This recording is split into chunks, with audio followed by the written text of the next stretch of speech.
Mateus 6, 31 a 33. Todos acharam? Diz assim a palavra do Senhor: não andeis, pois, inquietos, dizendo: que comeremos? Ou que beberemos? Ou como que nos vestiremos? Ou com que nos vestiremos? Porque todas estas coisas os gentios procuram. De certo, vosso Pai Celestial bem sabe que necessitais de todas essas coisas.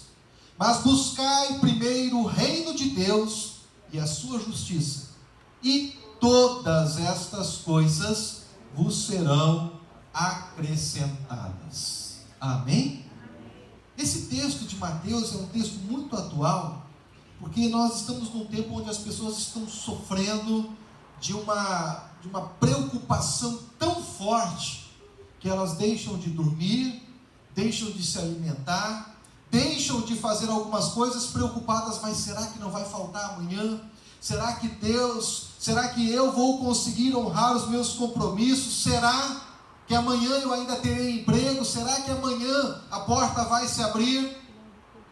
E a palavra do Senhor, Jesus Cristo, traz aos nossos corações essa palavra dizendo assim: não andeis, pois, inquietos.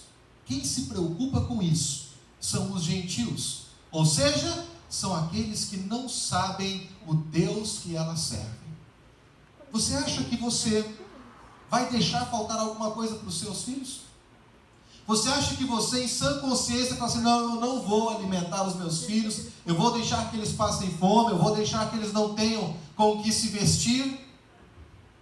Um pai que ama, ele dá um jeito, ele arruma um segundo emprego, ele faz hora extra, ele corre atrás, mas ele não deixa faltar na sua casa.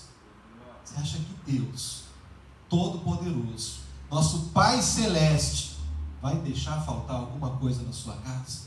Vai deixar faltar alguma coisa na sua mesa?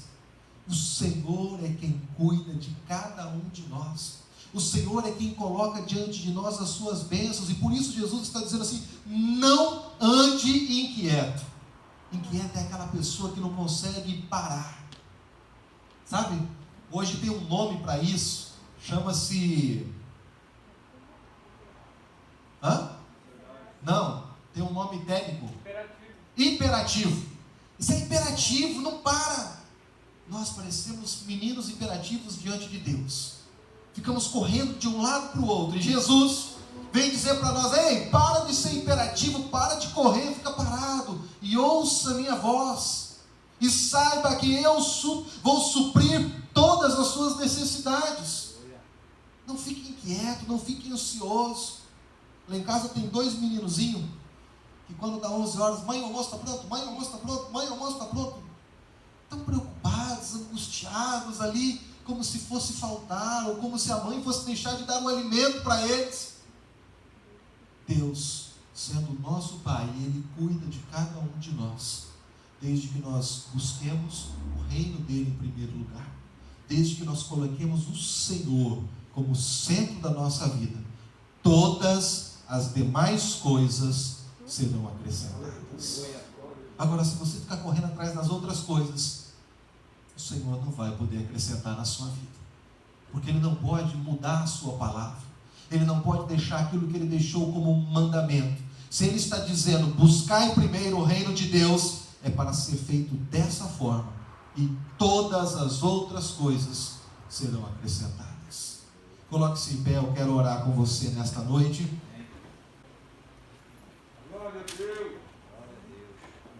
Pai, em nome do Senhor Jesus, eu quero pedir, ó Deus, a Tua bênção e a Tua graça sobre a vida dos Teus filhos.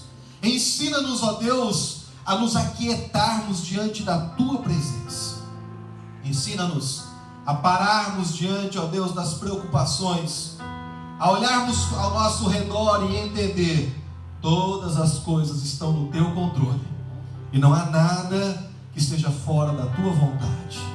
Senhor, em nome de Jesus, coloca as Tuas mãos sobre a vida de cada um dos Teus filhos, e coloca nos seus corações, nos seus lábios, um sorriso, se alegrando por todas as coisas que o Senhor fará nas suas vidas. Oro em nome do Senhor Jesus. Amém, Jesus. Você pode estar assentado. Abra sua Bíblia, livro do profeta Miqueias, capítulo 2. E enquanto você vai encontrando aí, hoje pela manhã, nós iniciamos o estudo do livro do profeta Miqueias. O capítulo 1 já está disponível lá no nosso canal do YouTube. Se você não assistiu o culto pela manhã, você já está em dívida, viu? Corre para lá, vai assistir o vídeo. Quando você chegar em casa, você assista a ministração dessa manhã. Agora à noite nós vamos dar continuidade, vamos caminhar no capítulo 2 do livro de Miqueias. Amém? Bom, por amor àqueles que não conseguiram, deixa eu só falar um pouquinho aqui sobre o capítulo 1, que é o início do livro de Miqueias. Ele começa a trazer a profecia, aquilo que Deus havia revelado ao Senhor. O nome de Miqueias significa quem é como o Senhor. Ninguém é como o Senhor. Ele profetizou para o reino do sul e para o reino do norte, quando Israel estava dividida durante os reinados de Jotão, Acabe e Ezequias. Uma coisa muito interessante é que Miqueias ele foi contemporâneo de Isaías. Talvez você nunca leu o livro de Miqueias, mas o livro de Isaías você já conhece, você já ouviu, você sabe. Mas os dois profetizaram no mesmo período, com uma diferença profética. Miqueias era aquele profeta do campo. Ele profetizava do interior, acusando aquilo que estava acontecendo na cidade, dentro do palácio, dentro da corte real. E Isaías estava profetizando para toda a nação. Miqueias ele traz uma palavra muito dura, principalmente contra Jerusalém e Samaria, porque elas haviam se esquecido do Senhor e estavam adorando ídolos inúteis que eles haviam criado para cultuar esses ídolos. Então agora nós vamos para o capítulo 2 do profeta Miqueias, que é o nosso estudo dessa noite, a nossa meditação, aquilo que esse profeta tem ao nosso coração. E já quero te dizer de pronto, como disse pela manhã, Miqueias é tão atual, que é mais atual do que o jornal que você leu ontem. O jornal que você leu ontem ele já não vale para mais nada, a não ser para aqueles que gostam de lavar carro, colocar no chão do carro, né, para não sujar, etc. Mas as notícias que estão ali já passou, não importam mais. Miqueias está profetizando para hoje, para amanhã e eternamente. A profecia de Miqueias está anunciando inclusive a volta do Messias, que ainda não aconteceu, chamando aqueles que desejam servir ao Senhor para servi-lo com integridade. Amém, queridos? Livro de Miqueias, capítulo 2, verso 1 a seguir, diz assim as Escrituras Sagradas: Ai daqueles que planejam maldade, dos que tramam o mal em suas camas. Quando alvorece ou quando amanhece, eles o executam, porque isso eles podem fazer. Cobiçam terrenos e se apoderam deles, cobiçam casas e as tomam, fazem violência ao homem e à sua família, a ele e aos seus herdeiros. Portanto, assim diz o Senhor: estou planejando contra essa gente uma desgraça, da qual vocês não poderão salvar-se. Vocês já não vão andar com arrogância, pois será tempo de desgraça. Naquele dia, vocês serão ridicularizados, zombarão de vocês com esta triste canção: estamos totalmente arruinados, dividida foi a propriedade do meu povo, ele tirou-a de mim, entregou-a a invasores as nossas terras. Portanto, vocês não estarão na Assembleia do Senhor para a divisão da terra por sorteio. Versículo 6: não preguem, dizem os seus profetas, não preguem acerca dessas coisas, a desgraça não nos alcançará, ó descendência de Jacó. É isso que está sendo falado. O Espírito do Senhor perdeu a paciência. É assim que ele age. As minhas palavras não fazem bem àquele cujos caminhos são retos? Mas ultimamente, como inimigos, vocês atacam o meu povo. Além da túnica, arrancam a capa daqueles que passam confiantes como quem volta da guerra. Versículo 9. Vocês tiram as mulheres do meu povo de seus lares agradáveis. De seus filhos vocês removem a minha dignidade para sempre. Levantem-se, vão embora, pois este não é o lugar de descanso. Pois ele está contaminado, está arruinado sem que haja remédio. Se um mentiroso e enganador vier e disser: eu pregarei para vocês fartura de vinho e de bebida fermentada, ele será o profeta deste povo. Eu vou de fato ajuntar todos vocês, ó Jacó. Sim, vou reunir o remanescente de Israel. Eu os ajuntarei como ovelhas no aprisco, como um rebanho numa pastagem. Haverá barulho de muita gente. Aquele que abre o caminho irá adiante deles. Passarão pela porta e sairão. O rei deles, o Senhor, os guiará. Amém? Glória a Deus pelos versos 12 e 13, que o Senhor promete que irá restaurar, que o Senhor irá curar, que o Senhor irá redimir o seu povo e juntar esse povo de volta daqueles que foram espalhados. Deus sempre promete restauração. Por mais que ele esteja aborrecido, por mais que Miqueias esteja dizendo: olha, a paciência do Senhor se esgotou, acabou. Vocês estão pecando constantemente, estão voltando para o pecado, estão voltando para as práticas de vocês, e vocês acham assim: não, Deus vai perdoar, Deus vai ser gracioso, Deus vai ter misericórdia. Mas o Senhor está dizendo através de Miqueias: ei, chega, as atitudes e as ações que vocês estão fazendo, eu não as estou suportando. O que nós precisamos entender, amados, é que nós precisamos avaliar as nossas atitudes, inclusive as nossas atitudes sociais. A forma como nós agimos com aquele que está perto de nós. Quando o Senhor criou a terra, você crê nisso, amém? De quem é a terra? Dele. Ele criou e ele deu ao homem. Quando as tribos de Israel entraram nas suas propriedades, Deus disse: olha, essa terra é propriedade perpétua de vocês. Vocês não poderão vender a terra. Vocês não poderão negociar a terra. Pastor, mas existem pessoas lá que vendiam as terras, sim. Mas a lei funcionava assim: haviam 7 anos.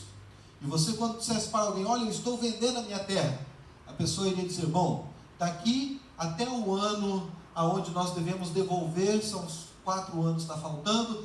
Então, 4 anos eu vou conseguir 6 colheitas, 7, 8 colheitas. Então, o preço que eu vou pagar pela terra é referente às colheitas que eu vou ter. Porque no 7º ano, no ano da restituição, eu terei que devolver essa terra à família que ela pertence, porque a terra é do Senhor. Não é um bem que eu possa negociar e tirar do outro.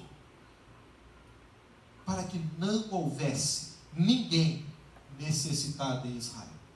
Para que não houvesse ninguém que passasse dificuldades em Israel. Mas como a ganância e a cobiça dessas pessoas foi se aumentando, algumas pessoas começaram a passar dificuldades, e outras, se aproveitando dessas situações, compravam as suas terras, tiravam as suas terras, arrancavam, e o texto diz que eles tiravam as mulheres dos seus lares, e os filhos, e mandavam eles embora, sem pagamento, roubando a propriedade do outro. Versículo 9. E aí o povo ainda diz assim: olha, mas Deus está conosco. Tem um profeta que está dizendo que Deus vai fazer uma restituição. E aí Miqueias diz assim, versículo 11: se um mentiroso e enganador vier e disser: eu pregarei para vocês fartura de vinho, de bebida fermentada, ele será o profeta desse povo. Ou seja, nós precisamos avaliar o nosso coração segundo a palavra de Deus. Porque talvez, em algum momento, nós estejamos perdendo o referencial que é Cristo. O referencial que é a palavra de Deus. Não, pastor, mas todo mundo faz. E como diz o Senhor, o nosso Deus, nós não somos todo mundo. Nós somos nação santa, povo escolhido para servir ao Senhor, para anunciar as grandezas do reino. Se nós somos povo de Deus, nós não podemos agir como povo do mundo. Nós não podemos agir como age o ímpio. Nós precisamos ser honestos e transparentes em tudo o que nós fizermos. O que nós precisamos entender é que as nossas atitudes, elas começam a desencadear gatilhos que trazem pecado sobre nós. Sabe aquela coisa que você faz? Poxa, eu fiz sem querer, mas deu certo, então vai que cola, e aí eu vou fazendo, e aquilo vai se tornando um hábito, e chega um momento em que você não sabe mais agir corretamente, porque a sua consciência já foi cauterizada. Versículo 1, Deus está alertando o povo, dizendo para eles o seguinte: meu povo, ai daqueles que planejam maldade, dos que tramam o mal na sua cama. A pessoa está dormindo e está pensando: eu vou tomar a terra daquele, eu vou roubar aquele, eu vou fazer com que a minha balança pese mais, eu vou fazer com que aquela mulher que está naquela casa vá embora porque eu quero aquela casa dela. E de manhã, quando o dia nasce, eles vão lá e executam exatamente aquilo que eles estão planejando. E o Senhor está dizendo: ai de vocês. Vocês podem até achar que vocês estão se dando bem, mas eu estou vigiando e eu exercerei justiça. Eu posso enganar o juiz, eu posso enganar a justiça, eu posso torcer a justiça, mas o Senhor não tem como enganar. Você já percebeu como é atual? Que é essa? Nós estamos vivendo um tempo em que a pessoa rouba milhões, aí ele entra com um processo, outro processo, outro negócio, e aí um habeas corpus, e mais outro habeas corpus, e ele fica sem devolver nada, e está tudo bem, está tudo certo. Não, porque o advogado disse que fez aquilo por causa de uma outra situação, ele não sabia que o contrato que ele estava assinando, o contrato estava errado, o material recebido estava errado, mas ele pagou por isso. Fez de boa intenção. Pode enganar o juiz, pode enganar a justiça, mas o Senhor exercerá juízo, principalmente sobre aquele que rouba do órfão, da viúva e daqueles que necessitam. Porque o Senhor é vigia e guarda daqueles que não têm quem os defenda. Pastor, mas eles têm bons advogados. Nosso advogado é o Senhor. Nosso advogado é aquele que não pode ser comprado. É aquele que criou todas as coisas, e a sua palavra muda tudo o que está acontecendo. O texto fala de cobiça, e no hebraico essa palavra ela traz a ideia de encontrar um prazer em algo tão grande que a pessoa não pode mais viver sem aquilo.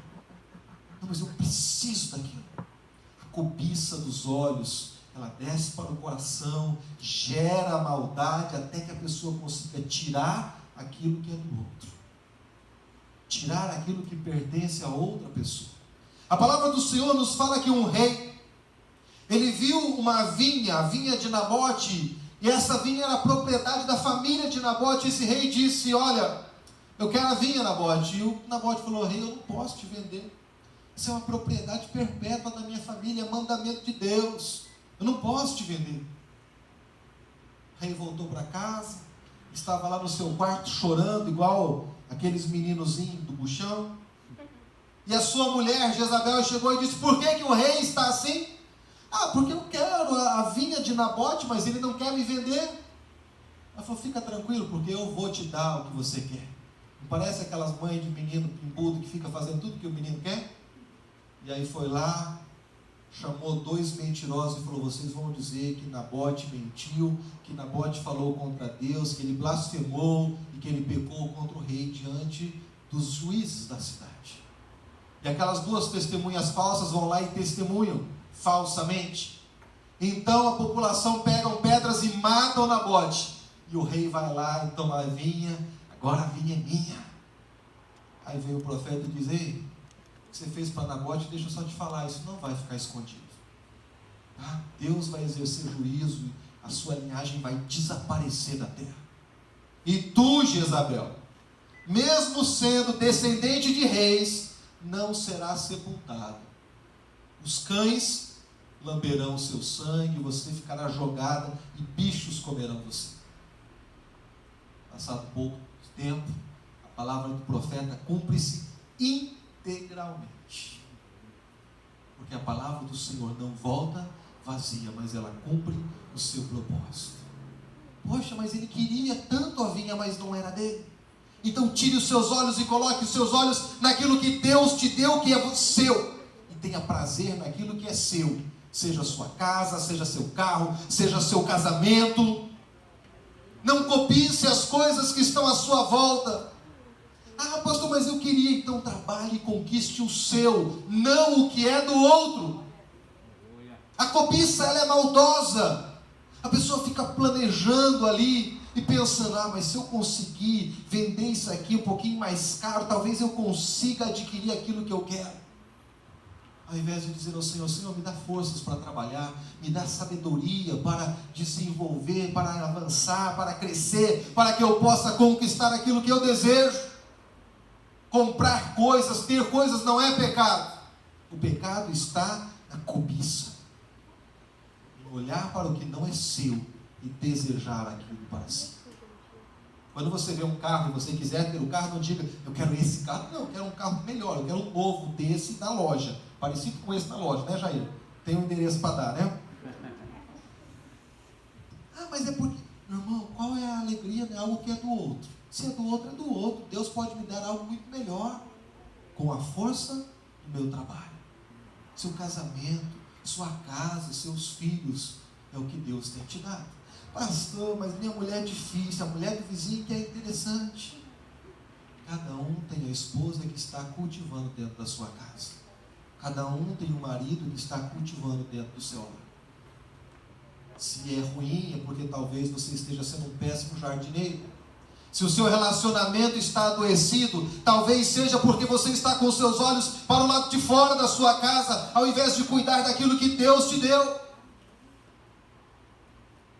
Deus começa através de Miqueias condenando algo tão simples como a cobiça. Mas a cobiça, após ela vem o assassinato e todas as outras coisas ruins, todas as outras coisas pecaminosas. Como que veio o casamento de Davi com Batseba? Cobiçou, pegou, se apossou, matou o marido, se casou e está tudo bem. Pode estar tudo bem diante dos homens, mas o Senhor é o juiz que executa o juízo.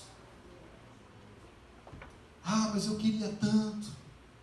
Deus pode te dar algo melhor, mas que seja seu e não do outro.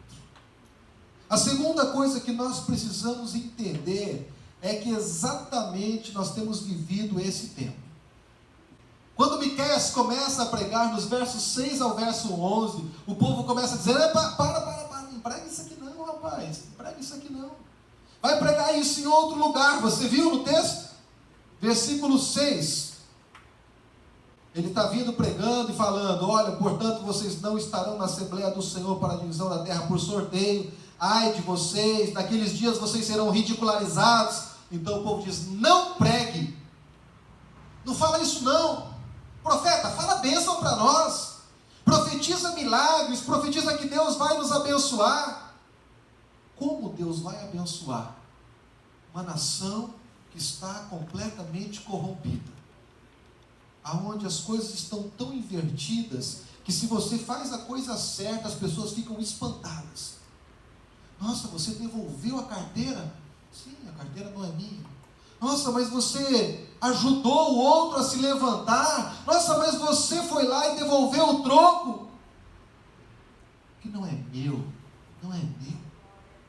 Eu quero a bênção e o favor de Deus. Essa nação estava tão impregnada pela maldade, pela idolatria, pela cobiça, que quando o profeta começou a pregar, eles fecharam os ouvidos e disseram, profeta, para de pregar essa mensagem, porque nós não queremos ouvir. Não fale sobre esse assunto, profeta, porque você vai tocar em coisas que você não entende. A injustiça social havia entrado de tal forma no meio da sociedade, que eles haviam se esquecido de todos os mandamentos do Senhor. Eles estavam roubando casas, eles estavam roubando propriedades, eles estavam arrancando as pessoas das suas casas. Você lembra do milagre do azeite da viúva? O marido morreu, ela foi até o profeta e falou: olha, agora vem um credor e ele quer tomar os meus filhos. Nesse período em que Miqueias está profetizando, a coisa já estava pior. Eles pegavam a esposa e os filhos e jogavam fora porque queriam a propriedade dele. As pessoas estavam com a sua mente tão longe de Deus que eles não sentiam pena do órfão e da viúva, que eles não queriam ajudar aqueles que estavam necessitados. Sabe por quê? Porque o profeta Miqueias começa a falar a verdade, começa a colocar o dedo na ferida e dizer para eles: ei, Deus está longe de vocês, mas Ele vai executar juízo no meio de Israel. Fiquem tranquilos. Vão cantar musiquinhas, zombando de vocês e dizendo assim: o Senhor os espalhou, o Senhor liquidou com eles, porque eles não ouviram a palavra do Senhor e não se arrependeram. Mas quando alguém vinha e dizia assim: eis que digo que o Senhor vai te dar uma mega sena acumulada, eis que te digo que as coisas vão acontecer, as pessoas dizem: esse é profeta bom, esse é de Deus. Mas quando a pessoa diz: convertei-vos, arrependei-vos, que cada um deixe o seu mau caminho e volte para o Senhor, esse profeta tem problema, a mensagem dele é ruim.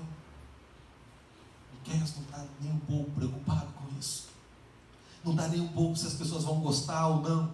Ele está preocupado em fazer a vontade de Deus e entregar a mensagem de Deus da forma como ele recebeu. Porque dizer assim: olha, Deus manda te dizer que vai te abençoar, é maravilhoso. Mas dizer assim: o Senhor manda dizer, conserta a tua casa, só quem tem uma aliança com Deus e um compromisso com a verdade. Só quem entendeu que o Senhor o chamou para anunciar os feitos de Deus. Sabe, quando você olha para a palavra de Deus, Deus não está falando com terceiros, Deus está falando com você. Ah, pastor, mas eu não faço nada disso. Ah, que isso, pastor?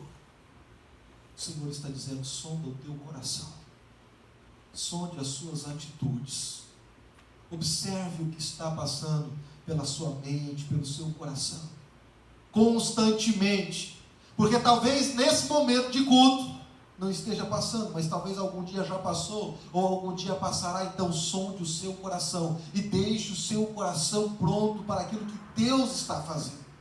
Mantenha o seu coração reto diante de Deus. A palavra do Senhor, ela vem para nos alertar, para que nós estejamos com os nossos olhos espirituais abertos e olhando, atentos ao que está acontecendo.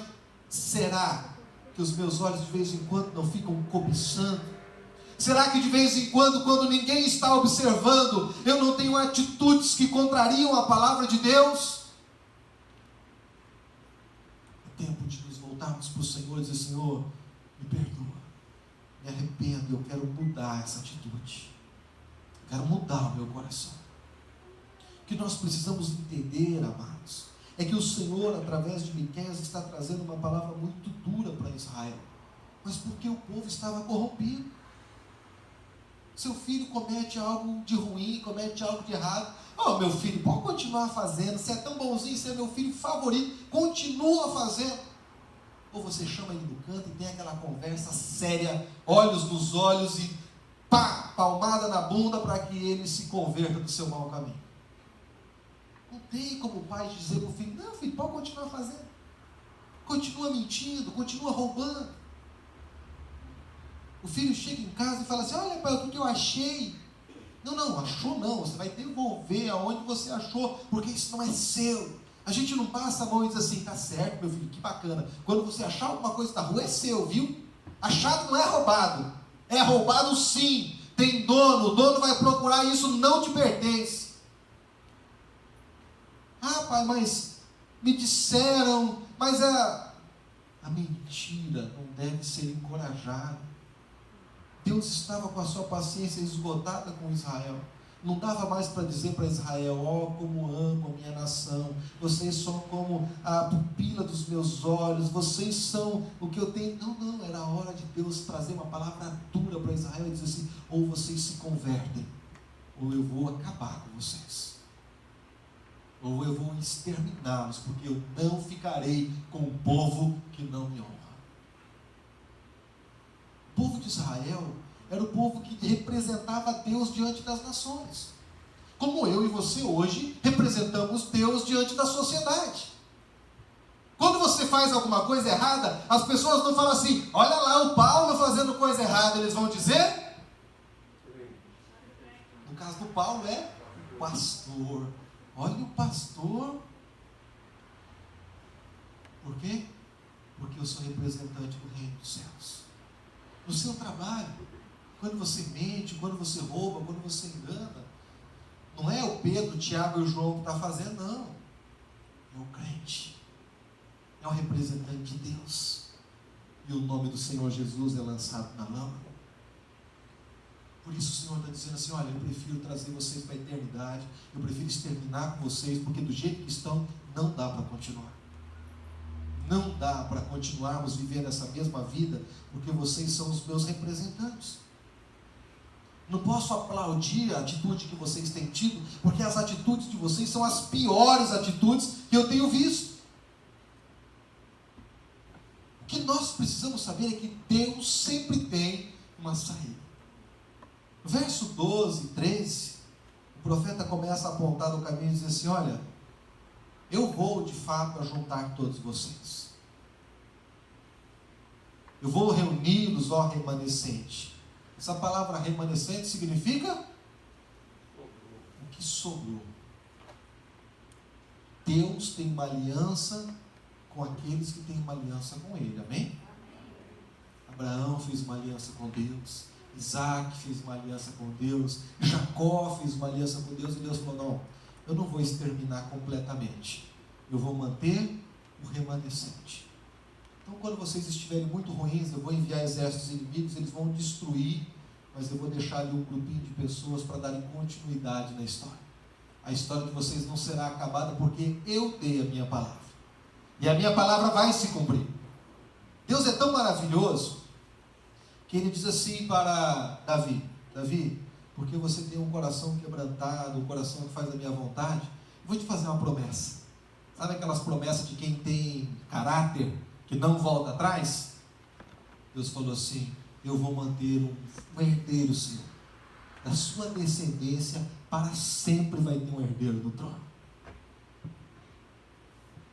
Aí, Salomão, filho de Davi, assume o trono, faz um monte de coisa errada, o reino é dividido, mas Deus mantém um descendente de Davi no trono de uma única tribo, da tribo de Judá, porque Deus deu a palavra dele.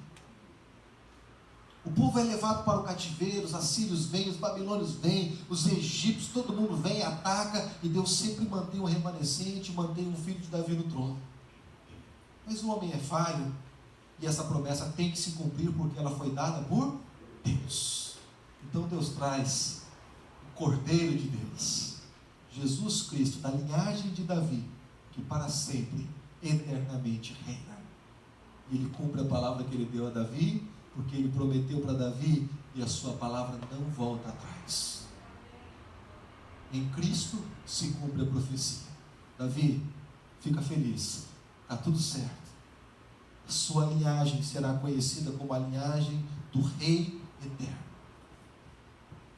Jesus Cristo. Deus sempre tem uma saída, mas a sua palavra não volta sem se cumprir totalmente. Deus promete restauração para o seu povo, não porque eles merecessem, porque eles não mereciam. E eu e você também não merecemos. Ele merece uma restauração porque Ele deu a sua palavra. Porque deveria haver um remanescente em Israel. Porque precisava haver um povo ainda para levar o nome do Senhor, precisava haver uma nação ali. Então Deus diz: por amor ao meu nome, eu vou manter o remanescente em Israel. Eu vou manter um grupo aqui fiel ao meu nome. Eu vou manter um povo. Versículo 12. eu vou ajuntar todos vocês. Eu os ajuntarei como ovelhas num aprisco, como rebanho num pasto. Haverá barulho de muita gente. Aquele que abre o caminho irá diante deles, passarão pela porta e sairão. O rei deles, o Senhor, os guiará. Mesmo em meio a palavras tão duras, mesmo numa situação onde Deus não tinha motivo nenhum para dizer para esse povo: olha, mas está tudo bem, vai dar tudo certo no final. Deus fala: ó, nação de Israel, eu vou permanecer como um remanescente no meio de vocês. Quando Adão e Eva pecaram, Deus está lá dizendo para eles coisas muito duras: porque você pecou, maldita é a terra por sua causa. Porque você pecou, porque você fez aquilo que eu ordenei que vocês não fizessem. E aí Deus está ali, trazendo uma palavra dura, mas às vezes nós como pais perdemos a paciência, depois a gente fala: desculpa aí pelo que eu falei, porque eu falei demais, que eu me excedi.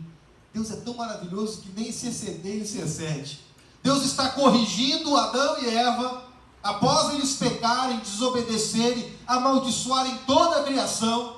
Deus podia mandar um raio, acabar com os dois e falar: joga esses bolsos fora e vamos começar de novo. Mas Deus fala: mas calma, eu trarei o descendente, e ele pisará a cabeça da serpente, e ele vai restaurar, com o seu sangue, ele vai redimir os seus pecados.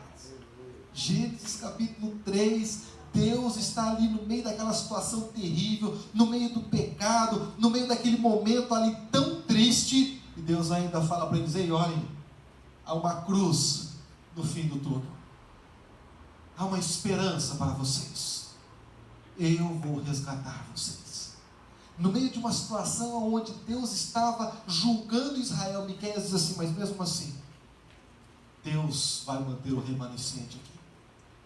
Vocês precisam se converter, vocês precisam se consertar, Deus vai exercer juízo, virá um exército sobre vocês, vai destruir, vai transformar as cidades de vocês num montão de pedras, mas Deus vai preservar ainda o remanescente de Israel, porque Ele tem compromisso com a sua palavra. O capítulo 2 de Miqueias mostra uma corrupção absurda da nação de Israel.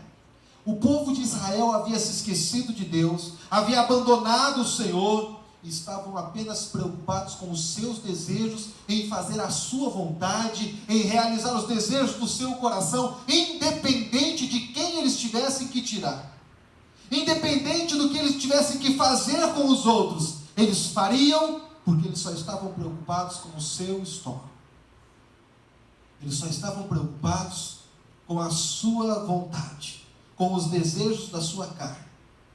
Nós estamos vivendo um tempo exatamente igual.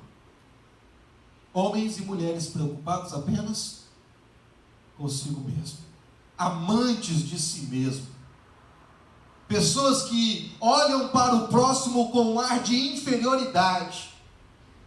Há pessoas que olham para as pessoas que estão à sua volta e acham que elas estão ali unicamente para servi-las, que não entendem o Evangelho, onde Cristo diz: aquele que quer ser o maior, seja o primeiro a servir.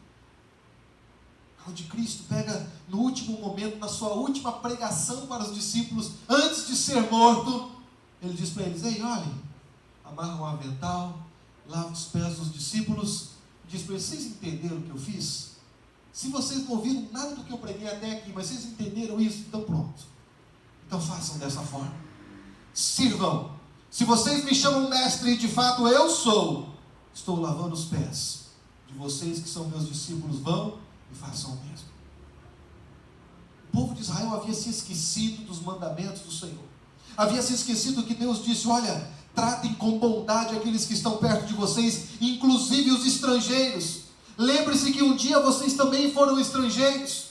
Cuidem dos órfãos e das viúvas, que não haja entre vós nenhum que tenha necessidades. Israel havia se esquecido completamente disso, havia se tornado perversa como todas as outras nações, haviam se esquecido dos mandamentos do Senhor. Em Israel, até os dias de hoje, há um mandamento que Se houver alguém pedindo esmolas, você é obrigado a dar esmolas. Principalmente se quem está pedindo for um israelita. Porque o mandamento diz que você não pode deixar que haja um israelita próximo a você passar necessidades e você estar abastado. Você precisa ajudar. Você precisa estender a mão e oferecer socorro. Quantas vezes Israel se esqueceu de Deus, Deus executou o juízo para que eles se lembrassem, assim diz o Senhor. Quantas vezes eu e você somos relembrados que Deus vai cuidar das nossas vidas e não vai deixar faltar nada nas nossas vidas. E mesmo assim a gente fica, será que vai faltar? Não, eu não posso dar, eu não posso compartilhar, eu não posso fazer, porque pode faltar para mim. Porque se eu fizer pelo outro, amanhã eu não vou ter. Esse pensamento é só de alguém que não conhece o Deus que tem. É de alguém que não entendeu que o Senhor cuida de nós. Quando o povo estava caminhando no deserto, Deus falou, olha, todos os dias eu vou mandar um maná, tá? Vocês saiam e recolham o suficiente para vocês. Vou comer o quanto vocês quiserem. O texto diz assim, uns colheram muitos, outros colheram pouco. E quando levaram para as suas tendas, o que colheu muito, não sobrou. E o que colheu pouco, não faltou. E o Senhor disse, só não guarda para o dia seguinte. Porque quando você guarda, você está dizendo para o Senhor, eu não confio que amanhã o Senhor vai mandar de novo, então eu vou fazer aqui a minha reserva, tá, Deus? E Deus disse, tá bom. No dia seguinte estava cheio de bichos. Porque o mandamento do Senhor era, viva daquilo que eu estou dando para você hoje. Ah, pastor, mas os dias hoje são diferentes, nós precisamos guardar, nós precisamos fazer sim, mas nós não podemos deixar de ser bons por causa disso. Nós não podemos fechar os nossos olhos para o órfão, para a viúva, para aquele que se encontra aflito. Nós não podemos fechar os nossos olhos e não enxergar aquilo que Deus está fazendo nas nossas vidas e dizer assim, eu não posso fazer, porque afinal de contas, né? Afinal de contas, Deus está com a mão encolhida que não pode te abençoar. Deus alguma vez falhou com você? Porque nos 41 anos que eu tenho de vida, depois eu faço a conta para ver se está certo, 40 e alguma coisa? 41. Hã? 41. 41, né? Acertei. Então, eu nunca vi o justo mendigar o pão e nunca precisei falar assim, mas será que Deus vai falhar? Ele nunca nos desamparou. Jamais. Pastor, mas nunca teve dificuldade? Meu irmão, todo dia. Mas todo dia o Senhor nos socorre. Todo dia o Senhor está pronto para agir. Todo dia o Senhor está cuidando, o Senhor está zelando.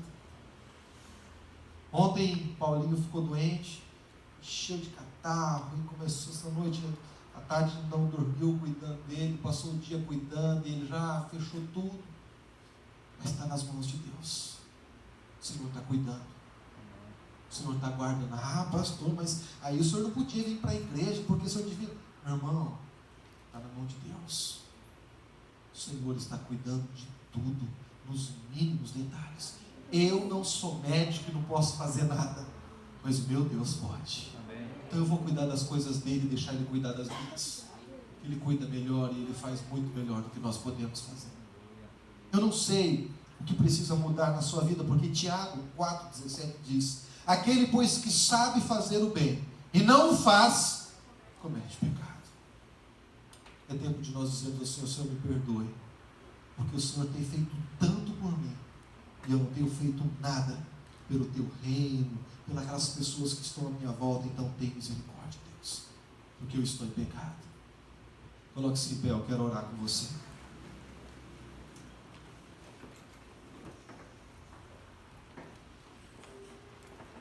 Feche seus olhos. Comece a falar com o teu Deus nessa hora.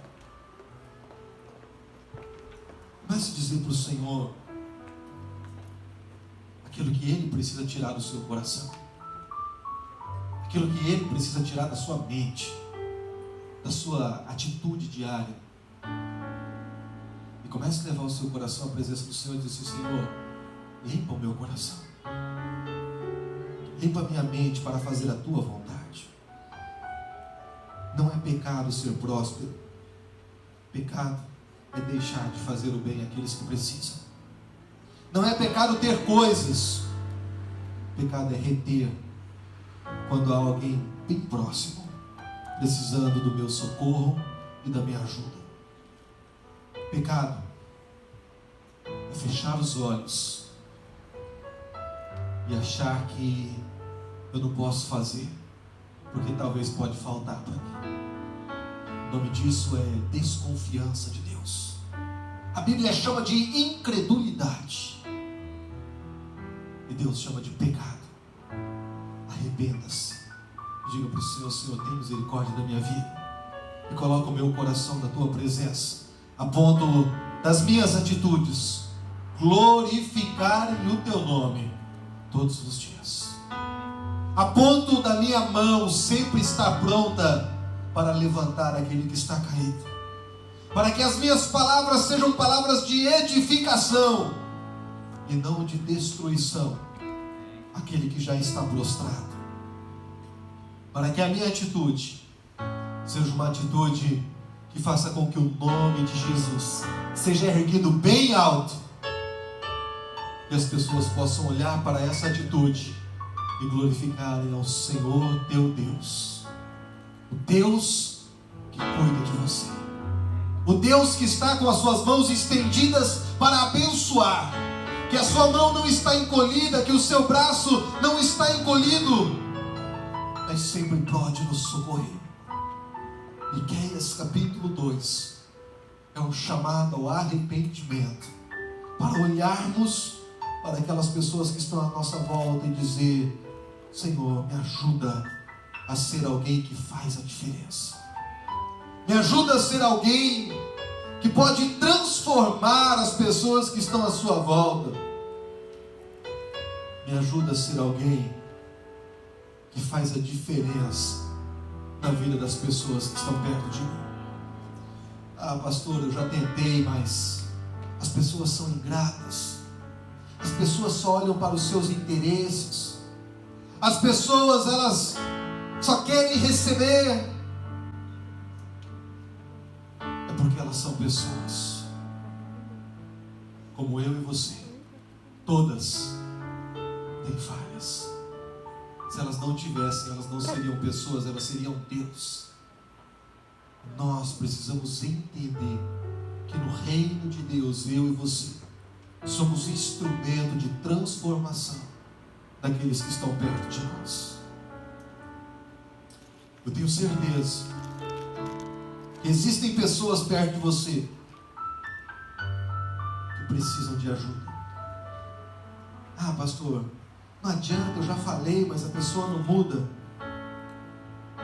Quantas vezes Deus já falou para você? Quantas vezes Deus agiu na sua vida? Quantas vezes Deus perdoou o seu pecado e te recebeu como filho e colocou o seu nome no livro da vida e te conduz todos os dias com o cuidado de um pai amoroso? Ah, pastor, mas é tão difícil porque as pessoas parecem que não aprendem, parece que não mudam. Um dos erros que nós temos vivido nesses últimos tempos é de achar que se nós concordarmos com os erros dos nossos filhos, nós estamos sendo bons pais. Ser bom também é dizer não. Ser bom também é ter a vara da disciplina. Ser bom é colocar limites e dizer: meu filho, até aqui. Deus estava dizendo para Israel através de Miqueias: eu vou enviar um exército sobre vocês, porque vocês estão desobedecendo aos meus mandamentos, e eu vou executar juízo sobre vocês. Deus não estava dizendo: ah, como vocês são lindos, vocês se voltaram para outros deuses, mas está tudo bem. Vocês resolveram construir estátuas para adorar, está tudo certo, para adorar essas estátuas, está tudo bem. Deus não concorda com o pecado. Deus não passa a mão no pecado. Mas Deus chacoalha, pega nos ombros e nos dá um chacoalhão e diz: acorde, desperta tu que dormes, porque no meu reino só entrará aquele que tiver as suas vestes lavadas do sangue do Cordeiro. No meu reino só entrará aqueles que tiveram os seus pecados perdoados e uma vida de justiça e santidade. Deus não aceita qualquer coisa. Deus não aceita o mais ou menos ou as atitudes erradas. Mas Deus exerce juízo e justiça sobre as nossas vidas. Coloca a mão sobre o seu coração e comece a avaliar o teu coração. Comece a olhar para a sua atitude e comece a perceber aquilo que o Senhor tem realizado na sua vida.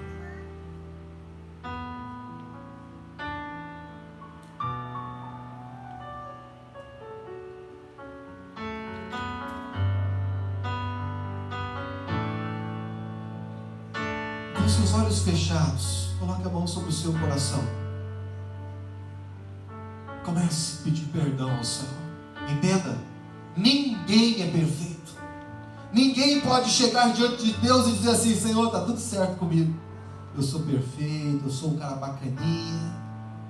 Ah, meu irmão, você quer enganar quem?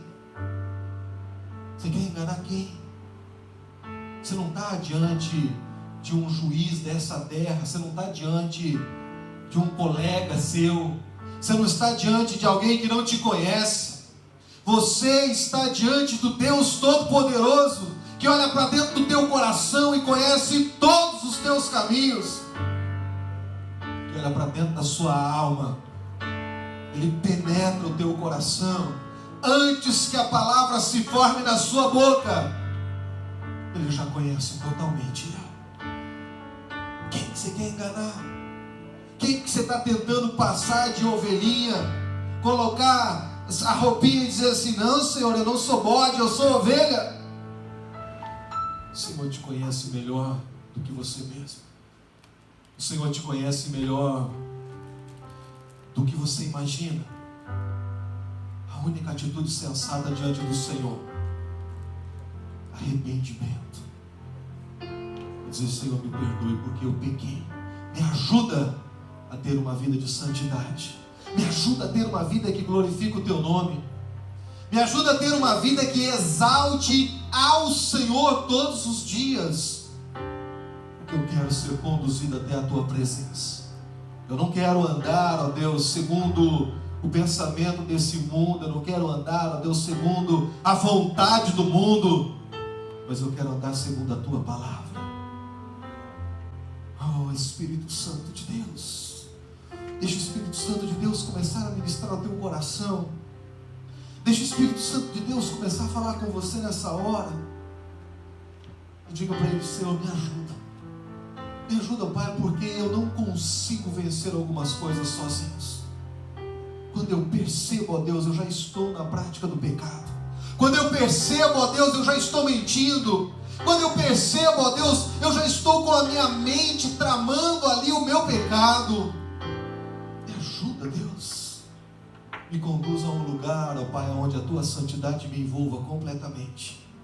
Me ajuda, ó Deus, a chegar à tua presença e viver uma vida que exalta o teu nome todos os dias. Nós não queremos andar segundo o conselho deste mundo, nós queremos andar segundo a tua palavra. Como o povo que ouviu a mensagem de Miqueias, nós nos arrependemos dos nossos pecados. Nós ouvimos a tua voz e nós não queremos, Pai, a cobiça, nós não queremos a idolatria, nós não queremos a maldade, nós não queremos a mentira, nós não queremos nada desse mundo, mas nós queremos viver uma vida de santidade que glorifica o teu nome todos os dias, ó Pai. Oramos, Senhor, e pedimos o teu perdão e a tua misericórdia, em nome do Senhor Jesus. Amém, Jesus. Diga assim: Senhor Jesus, tem misericórdia da minha vida, perdoa os meus pecados, e me ajuda a ter uma vida de santidade. Eu quero viver segundo a tua palavra, em nome de Jesus. Amém, Jesus. Amém.